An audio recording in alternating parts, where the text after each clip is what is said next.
Ever pondered on the origins of the term communism? Where did it spring from, and what does it truly signify? The term communism has its roots in the Latin word communis, which means common or universal. It first found its way into the socio-political lexicon in the 1840s, when French social theorists used it to describe a society where all property is held in common. But let's take a moment to clear up a common misconception. Many tend to confuse communism with socialism.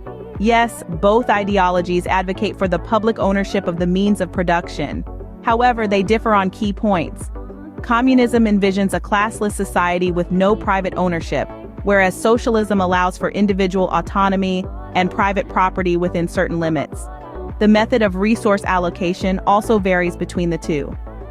So, originating from a Latin term, communism is an ideology that seeks to establish a society where all property is publicly owned and each person works and is paid according to their abilities and needs. Now that we've unearthed the roots of communism, how did it evolve into a political movement and eventually influence the course of history? Communism's journey began from a seed of an idea that sprouted during the revolutionary wave from 1917 to 1923. This was a period of civil unrest and political upheaval, where the undercurrents of dissatisfaction with the reigning systems were swirling. It was during this time that communism began to take root as a potential solution to the social injustices of the day. Key figures emerged during this period, like the philosophers and revolutionaries Karl Marx and Vladimir Lenin. Marx's writings formed the theoretical base for communism, advocating for a society where the workers own the means of production.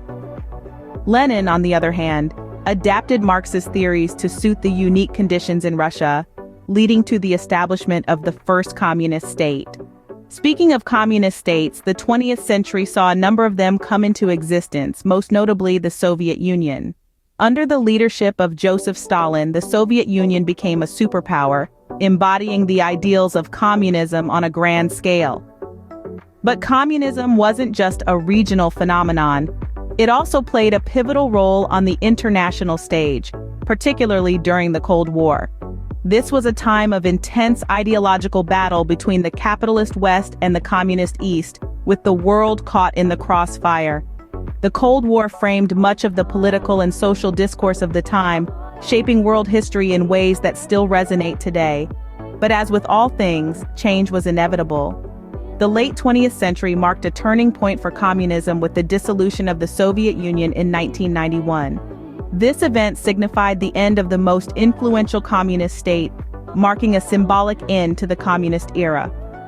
From its early inception to the dissolution of the Soviet Union, communism has had a profound impact on world history.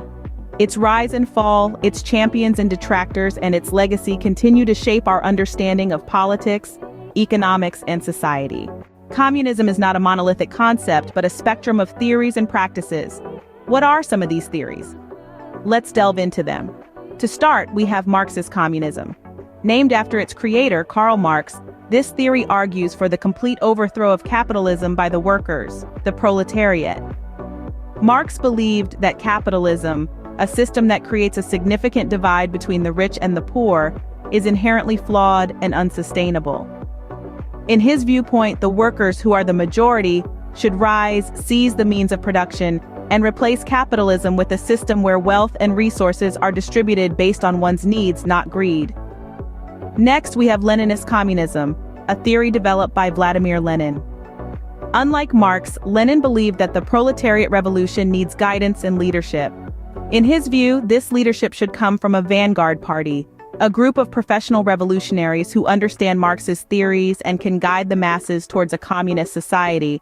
Once the revolution is successful, this party would hold power in the interim, paving the way for a stateless and classless society. Finally, we have libertarian Marxist communism. This theory combines the core principles of Marxist politics with a critique of bureaucratic power and a strong emphasis on democracy. Libertarian Marxists argue that the state should not have all the power, as seen in Leninist communism. Instead, power should be decentralized and given to the people.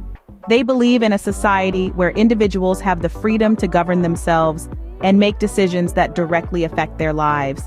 Whether it's Marxist, Leninist, or libertarian Marxist communism, each theory offers a unique perspective on how to achieve a communist society. At their core, they all aim for a world free from exploitation, where everyone has equal access to wealth and opportunities, a dream that remains elusive but continues to inspire many around the globe.